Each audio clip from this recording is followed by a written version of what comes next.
gentlemen, welcome to yet another episode of It's Me Speaking to You. I am, as always, your ever-faithful host, Jeffrey Wilson, coming to you from Club 4600, nestled ever so comfortably right here in the city of St. Louis, the gateway to the West. Ladies and gentlemen, today we have a multimedia guru with us today, ladies and gentlemen. I met this gentleman in 2008 here in St. Louis during the vice presidential debates. He was working with Entertainment Tonight, and I was so fortunate as a freelance guy in production to kind of get assigned to his detail that day. And for a couple days, had a great time hanging out with him and another gentleman by the name of Kevin Frazier. Great time hanging out with everyone. He is a founder and president of A-List, which is, he pretty much oversees production on 4 weekly fashioned and trend series airing across multiple platforms, mobile, digital, broadcast. He is also the host of Rocket Shop, which is a weekly kind of Who Wore It Best series. He is also a producer and director for Entertainment Tonight. He is a senior consultant for CBS Television Studios International, which really oversees all aspects of everything that launches on CBS television programming in overseas markets. And kudos to you, my friend. You recently launched CBS's highest-rated entertainment news program, Entertainment Tonight, in Arabic for the entire Middle East region. Ladies and gentlemen, I'm exhausted just saying the intro, so I don't know how he does it. Mr. Canaan Rubin is joining us today on the show. Mr. Rubin, thank you for taking time out of your busy schedule and coming and chatting with us today. How you doing, my friend? Jeffrey Wilson, I'm doing fantastic. Here's a man who does his homework. Yeah, well, it is a mouthful. Good summary. I think you've cloned a couple Canaans, and because I have no idea how you fit this in, my friend, because it is so much, and you really are doing like quite amazing things. And like I said, thank you so much, man. I know you're a busy guy, and I know you've carved out just a little bit of time for us today. If you don't mind, how the heck, my friend, did you get started into this game? Well, that's an easy one to answer. How I keep it going, that's worth thinking about it. I get exhausted, but I have to tell you, Kevin Frazier, who I work very closely with, he's now host of Entertainment Tonight, really got my wheels turning with branching out into launching companies on the side, getting some digital content going. Kevin on the side has Hip Hollywood. That's done by his own company, Kevin Frazier Productions. So he's been a great influence on me. He's now host of the show. He's hosted as well Insider. So how I do it, I think I've had a lot of great influences along the way.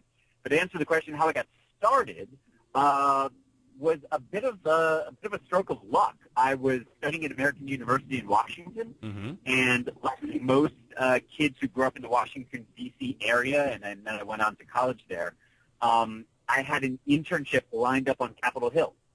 Nice. And that was in 1993, and nothing at the time seemed less exciting to me than to go work on Capitol Hill for a senator as a page. So despite having set that up, and it was fairly competitive to get that, I was walking through the corridors of American University's School of Communication, and they had a flyer up, taped to the wall, 1993, and it said, "Would anyone like to go to Hollywood and spend the summer on the set of Entertainment Tonight with Mary Hart and John Tesh?" And I was like, wow, I'd much rather do that than go work on Capitol Hill. That sounds like much more a lot more fun. Yeah. Yeah, so I applied. I think they were just looking for some people outside of California. I think most of the people they got were in-state, in-county, USC, UCLA type of thing. And I think I was appealing to them because I was coming from D.C., from a School of Communications in Washington, a lot of politics going on. And I give credit to my school for being tapped into that kind of thing and hooking that opportunity up. And then from there, I turned that into a job back in Washington. I went to work for the woman who was sort of covering, she had a little bureau. She was a Washington bureau for Entertainment Tonight and hard copy, MTV. So through her, we started doing some shoots around Washington. I was in the White House Oval Office with President Clinton in 1995. when Tabitha Soren interviewed him about some anti-smoking legislation he was Tabitha passing. Soren. I remember. Tabitha Soren, MTV, Yeah, mid-'90s. Yes, I was on Capitol Hill. I remember covering Pearl Jam when they were fighting for musician rights. I think that was back in 1994. I remember the Rolling Stones Steel Wheels concert. They made a stop at RFK Stadium in Washington. We were backstage at that. So, that got me dialed in at a really early age. And then E.T. had a change up at the top in 95, and the producer basically brought me out from the bureau to Hollywood, where I've been, I've called E.T. my home since then. So wow. we and my friend are looking at the 20th anniversary. Actually, on September 28th will be my 20th anniversary with Entertainment Tonight, really in Hollywood. So wow, good for you, bro. Man, congratulations, man. That's just definitely a testament. Not stuff goes down, 20 years. There's a pretty high turnover rate for gigs in Hollywood. So to be in the game 20 years, that's kudos, but man, that's definitely kudos. Well, just the crazy thing is I met you 8 years ago, right. 2 full election cycles back, right? Yes, sir. And you dialed me up, and I'm still with Entertainment Tonight. I mean, just even 8 years later, that's magical. In Hollywood, most shows don't even stay on the air. But right now at ET, we just spent the afternoon, we had a meeting about what are we going to do for our 35th season, which started today, September 14th. We launched on September 14th, 1981. So even though it's 34 years later, this is now our 35th season. So we're going into overdrive, talking to stars who are 35 years old, talking to stars who are 70, remembering back when they were 35 and we launched, all that sort of thing. We're pulling up our old set visits from Miami Vice and Hill Street Blues and Platoon and Elsewhere, Knight Rider, yeah.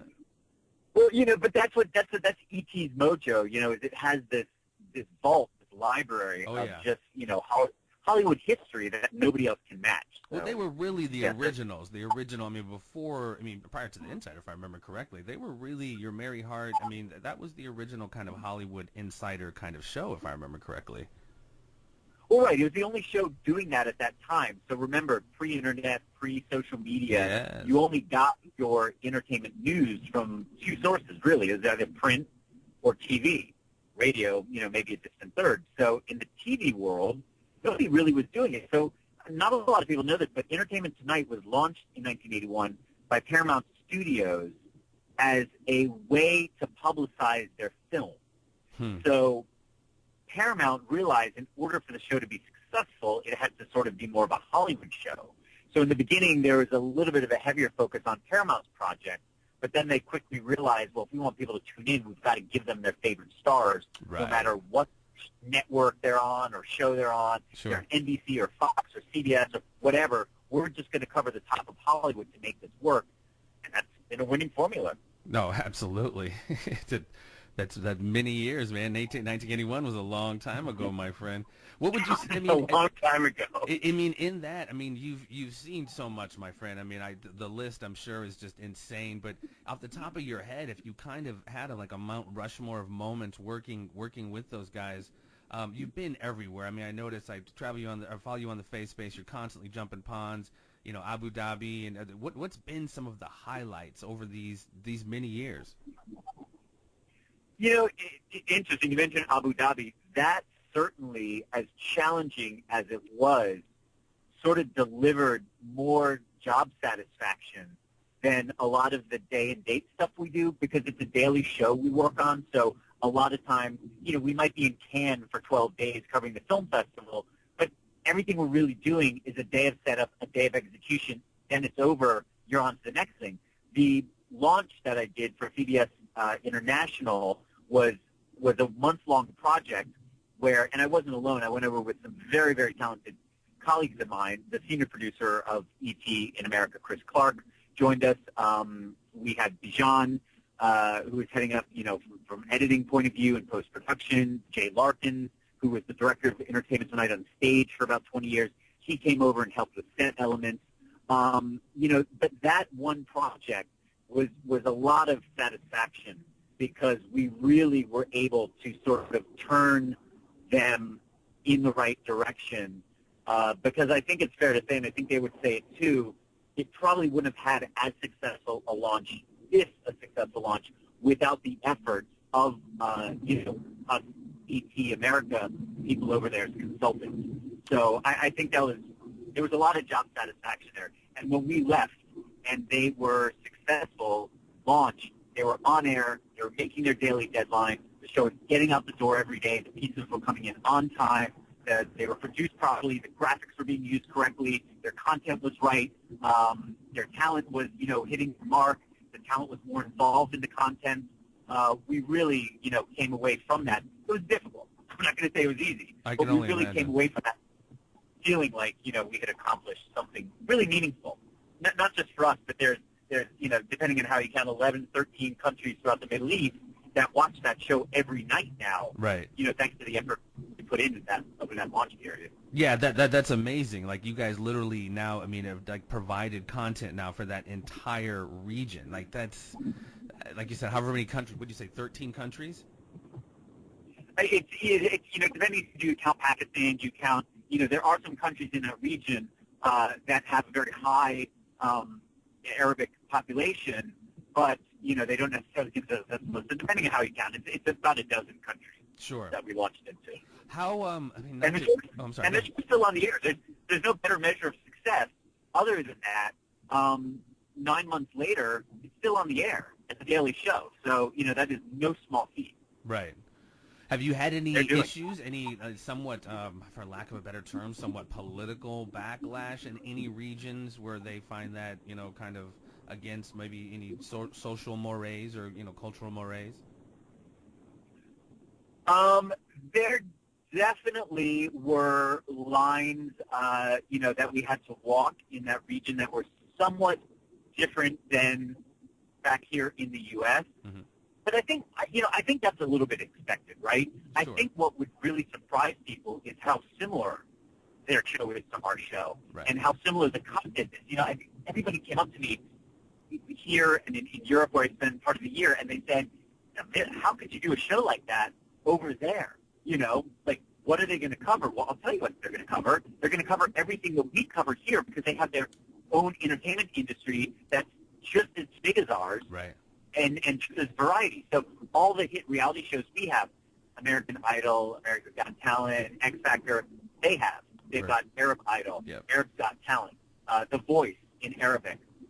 They don't just take a show like Breaking Bad and necessarily dub it.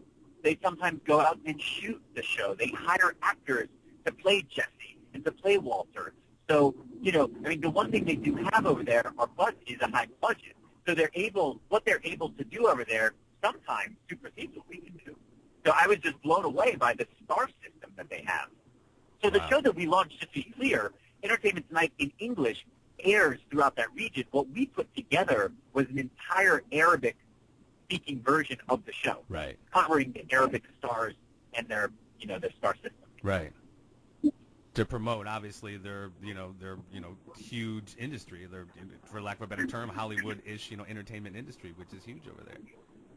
Sure, and just like Paramount in the beginning was weighing heavily maybe towards Paramount Properties, NBC, which is the parent network, was thinking, well, maybe we need to give it a little more love to, some NBC properties, but they'll quickly figure it out. The format works best when you give the viewers the best story. It's a very simple. Give viewers something they don't know, something they won't see before. Take them somewhere that no one else is going to take them, and they'll be loyal. They'll stay with you. Absolutely. Yeah, you can definitely get a loyal following with just the right programming. Absolutely, sir. If you don't mind shifting a bit to some of it, because I know I can't keep you too long, and I know you got so much I got to touch on here. Your A-list. Explain a little bit what that is exactly. Your A-list content, which you are the founder and CEO of, if you don't mind, sir.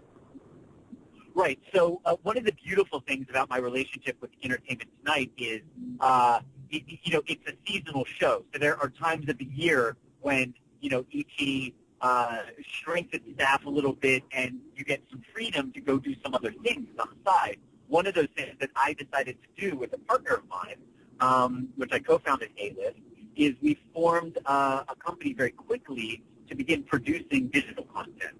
Because most of the work I'd done up until around 2009 had been in broadcast, I also created the show Duets for MTV, mm-hmm. and executive produced that, along with my very senior roles on Entertainment Tonight. So, digital was coming along.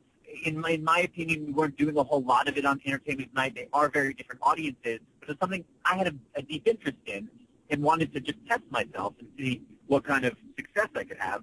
So my partner and I teamed up, and we fairly quickly signed on Zappos and their High Insight Zappos Couture as clients and began creating all of their digital content, specifically series digital content.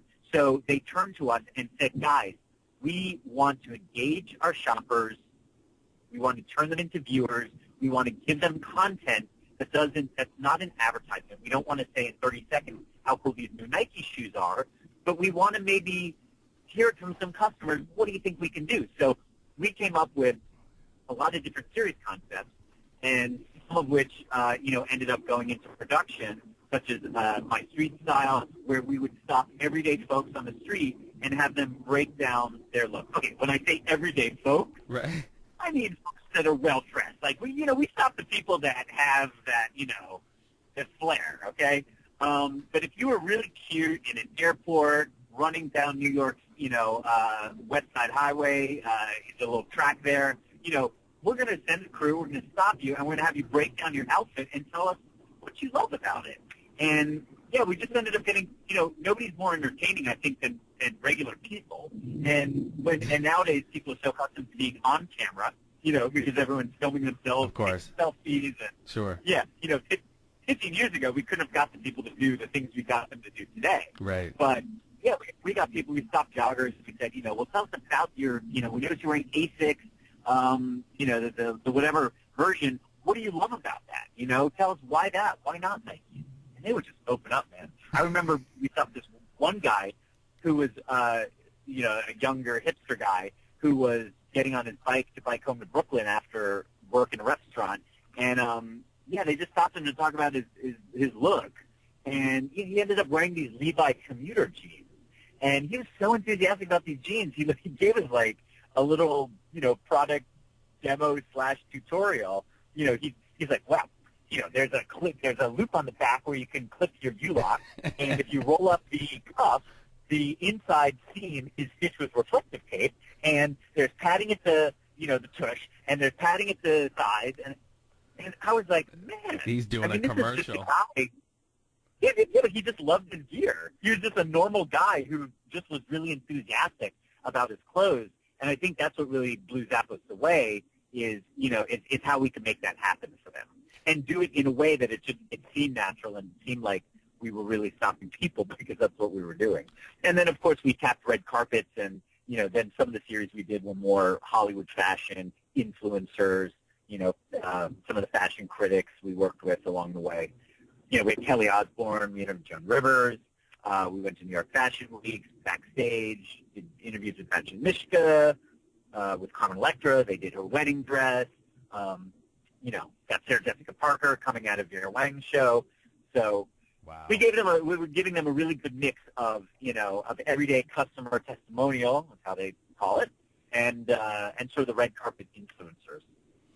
Wow, I told you, ladies and gentlemen, the man is everywhere. And speaking of Zappos, did I read or saw a story recently? Is this the CEO of Zappos who, as I believe, is a billionaire and lives in his Airstream trailer in Las Vegas? Is this the truth? Do you know about this? I believe multi-billionaire? No. Probably multi.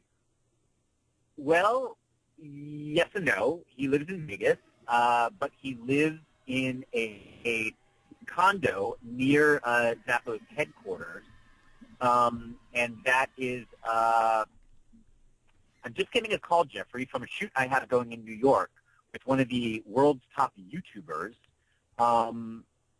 If we're live, I'll not put it on hold. Not at all.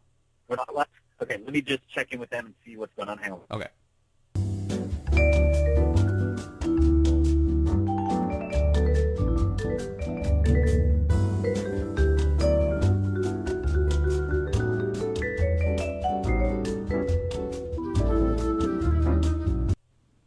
Hi. Hey, what's up?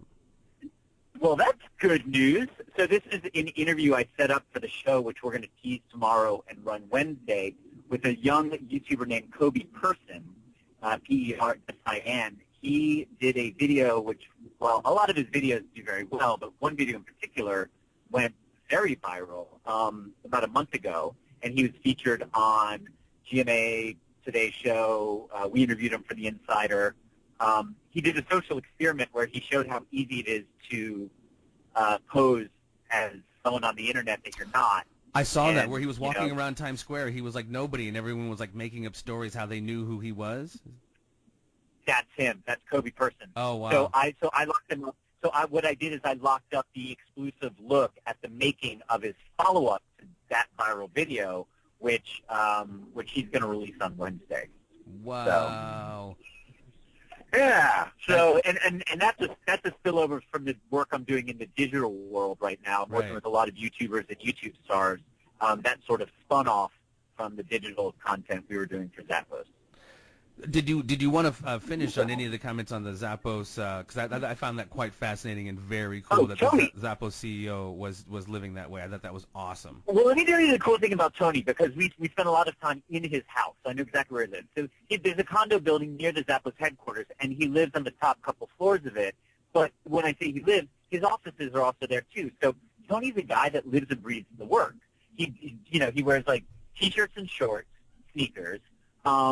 Is, super casual, but basically it's not work to him. It's just sort of a lifestyle. Right. And one of the things I love about the whole Zappos mentality is they love casual collisions.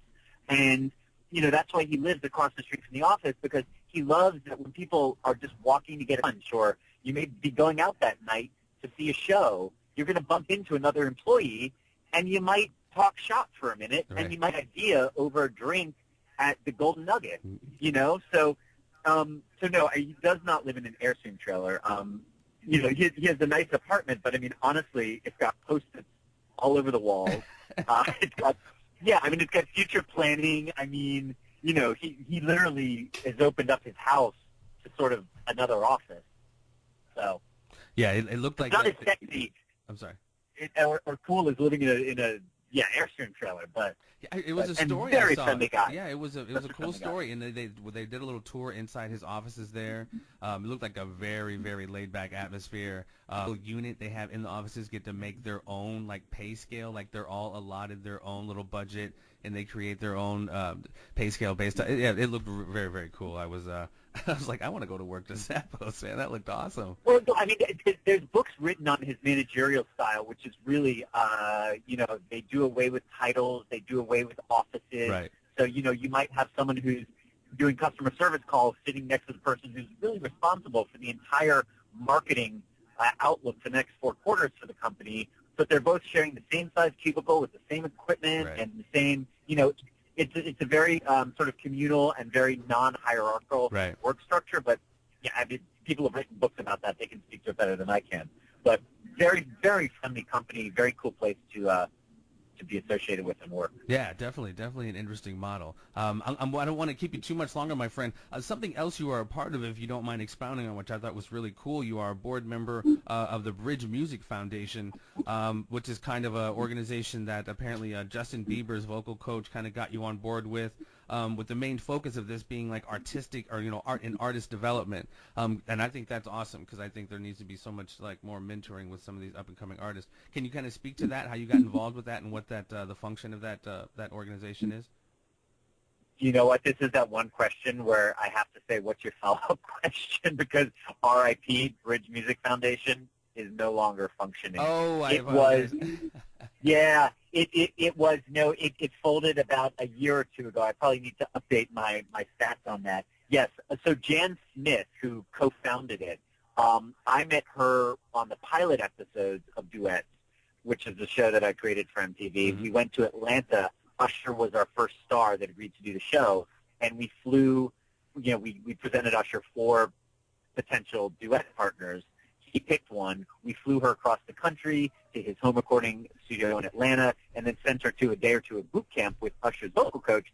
That's Jan. So I met Jan through Duets. We stayed in touch over the years, and when she was launching Bridge Music Foundation, which really was aiming to to be a bridge between artists and producers and label management and, attorneys who can give him good contracts. It really was trying to help people so they didn't have to get discovered like Justin Bieber playing on the footsteps of a building on YouTube. Right. That was the idea behind it. But, but unfortunately it wasn't in the short period of time they had to sort of get it off its feet and be successful. I don't think it found the funding it needed. Right. In terms of sponsorship. 2010, 11 wasn't the best time to launch a not-for-profit foundation when most companies were focusing on their own bottom line. Right. I think the timing was bad. I'd love to see it come back. But. Yeah, I was going to say the intention sounded like it was really good because, like I said, there needs to be that kind of mentoring for up-and-coming artists. But obviously, great intention, great team. I put together the whole launch video for them. Flew to Atlanta, interviewed all the other board members, and put together sort of a purpose-driven video about that. But they did out the best laid plan. Right. Yeah, like you said, who knows what will come, my friend? Who knows what will come? Right. So to wind you down here, what is the kind of present and immediate future look like for Mr. Canaan Rubin? What do you got on your plate for other than trying to take over the world here? Right. A bit of a busy time. Launch, 35th anniversary launch for ET right now, and future planning towards their, throughout the whole season, really. We're looking at content that's going to be used in November through May of next year. That's how long the season runs. So a lot of forward planning. I know I'm headed to Vegas on Thursday. Donny Osmond has had a vocal surgery, and we're going to be the first ones talking about that. So that's one of the big things we're getting just this week. And then, hey, what can I say? There's an election coming up next year. You might just bump into Kevin Frazier and I. Wouldn't that be lovely? Little reunion, folks. Little reunion. That'd be awesome. All right, my friend. Well, and Jeffrey, do you remember what really caught my ear when I first met you? Your name, Jeffrey Wilson. I just have to say, the I think he's senior producer or co-executive producer of The Insider, so he's risen up since then. His name's Jeffrey Wilson. No way. And that's where I turned to Kevin Frazier. I was like, Kevin Frazier, please meet Jeffrey Wilson. No, that was so fun, man. I met with you and Art Harris. I don't know if you work with him anymore. That was just a really fun time, man. I love Art. Art Harris was great. Yes. I got some great pictures from that. There were so many people in town. I remember Art was saying, if you find any celebrities, grab them, and I'll try to rendezvous. And I think you were around too. And I ran into Rosario Dawson, and she just was in and out. I'm like, hold on a second, Art's coming, and she's like, I gotta go. And I was like, man, that could have been like the beginning of my little producing little career. If I could have got a little. But, such as life. All right, my friend. Well, when are you ready to move to Hollywood? Man, I've had that opportunity a few times, but I have kids, man, and it's just like I could be the best actor or whatever out there, but if I'm a bad dad, I have lost, and I just, I couldn't look at myself in the mirror. But I'm trying to do what I can here. I'm trying to do what I can here. Hey, you're in St. Louis, you said? I am. So I'm going to connect you with a guy named Josh Guffey. I just spoke with him today. We chatted by email. He was our sort of production coordinator in Phoenix when we did the Super Bowl this year. Kevin and I were there covering Super Bowl for ET, and Josh was our everything. I mean, he was our production assistant, production coordinator. Nice. He did satellite guy, like everything we needed. He's a great guy. He just moved back to St. Louis. I will have to. Is that Guffey, Guffey? Yeah. I'll connect you guys by email because he's a great guy, and I know. Yeah, if you both of you guys are sort of in production doing this kind of thing, he might even be a good guy to have on a future. Yeah, that would be awesome. I've also been doing, I don't know, I've been in SAG for several years now. I've been doing the acting thing, so I've kind of been on the other side of the camera, less production, but I still am open and amiable to all opportunities, sir. Don't get me wrong. But yeah, definitely link me up with that gentleman. That would be great. I want to wind up. Sure. I want to wind up here with a little segment that we have on the program, sir. It is called the Conspiracy Triangle of Doom. It is very simple. If you choose to make it simple, a yes or no answer is all that suffices. 3 simple questions on a few of the top conspiracies in the world. And if you don't want to use this, sir, we will not. Absolutely, don't worry about it. Question number 1. Do you believe in extraterrestrial intelligence, Mr. Rubin? It's only yes or no? Yeah, you can do yes or no, or you can elaborate. You can do an Ancient Aliens episode if you'd like. Do I believe in extraterrestrial Or intelligence? are we alone? I think we're alone. He thinks we're alone, folks. All right. I think we're alone. No, that's all right. That's all right. That's question number 2. Going back to November 22nd, 1963. Do you believe the official version or story of in the narrative of the assassination of President John Fitzgerald Kennedy, that Lee Harvey Oswald fired 3 shots from the Texas School Book Depository? The single shooter theory. Yes, along with the magic Um, theory. Yeah. Do I believe the theory that it was just a single shooter? Yes. Okay. The official version. Okay. I may think that, the government was not directly, but perhaps 3 levels removed, indirectly, partly responsible. Not sure. Some rogue elements, perhaps. Some rogue elements, yes. I don't think that this guy just was crazy and decided to just go shoot President Kennedy, and he was just such a good shot. Right. An amazing shot, Yeah. according to most ballistics experts. But moving on, sir. An unbelievable shot, according to Seinfeld. That was a great episode. Great episode. Sorry. No, that's right. I'm a huge Seinfeld fan. Question number 3, and then I will let you slide, my friend.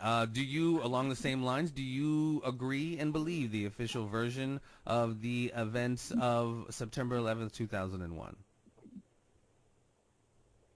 Yes, but what does this say about me? No, that's all right. Hey, I've asked several people the same question. This is a cool segment that I like to have. It's some people go off and say, the official version being that terrorists plotted to harm Americans and hijacked planes in a multi-event thing on one day that resulted in or manifested itself as the things that happened on 9/11. Yeah, I believe that. right. No nefarious conspiratorial charges in the building. These people were paid. Oh. Yeah, that's whatever. There's No, like this is like the airport screeners were paid to look the other way, or no. I believe the official narrative. Gotcha. you can call it. Well, my friend, like I say, ladies and gentlemen, this man is a multimedia guru, absolutely prolific in the world of entertainment. Congratulations on all of your success, Canaan. I truly mean it. It was great meeting you, my friend. I do hope we have a chance to link up again sometime down the road. You've been awesome, taking a little bit of time and coming and hanging out with us today, my friend. Thank you so very much. Jeffrey Wilson, I expect great things from you, and I would love hopefully to see you again, perhaps on the next campaign, maybe a year from now. Kevin Frazier and I will come hunt you down. We'll see, unless I get out to L.A. and find you sooner, my friend. And who do you think the Republican nominee will be? I don't know. That's another thing I was kind of going to touch on, but I didn't want to keep you too long. Just like, what are your thoughts on the presidential race? The Republicans, I don't know. I think Donald Trump is there just to kind of do some WWE kind of. It's all kind of WWE in my opinion, but it's. I think he's there just to kind of entertain more so than really pose any threat, I guess. But he is leading, which is crazy. I don't know. What do you think? I know.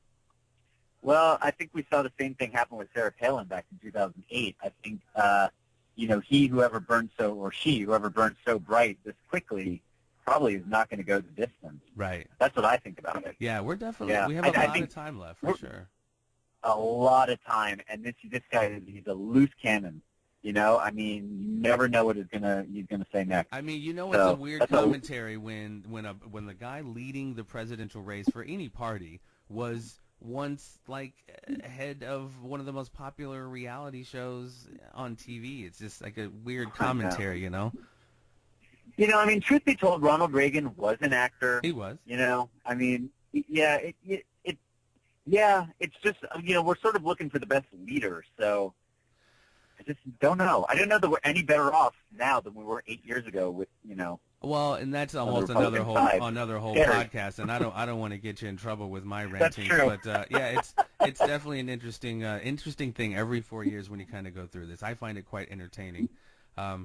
But at any rate, sir, again, continue success and safe travels with all the travel that you do, my friend, and be well. Brilliant, thank you. Yeah, thank you. That was Canaan Rubin, ladies and gentlemen, stopping by. It's me speaking to you. Take care, my friend. Thanks, Jeffrey. All right, be good. Talk soon. Bye. Thank you for listening to It's Me Speaking to You. Please spread the word and subscribe to the YouTube channel, and stay tuned for more conversations with a variety of guests on a variety of subjects.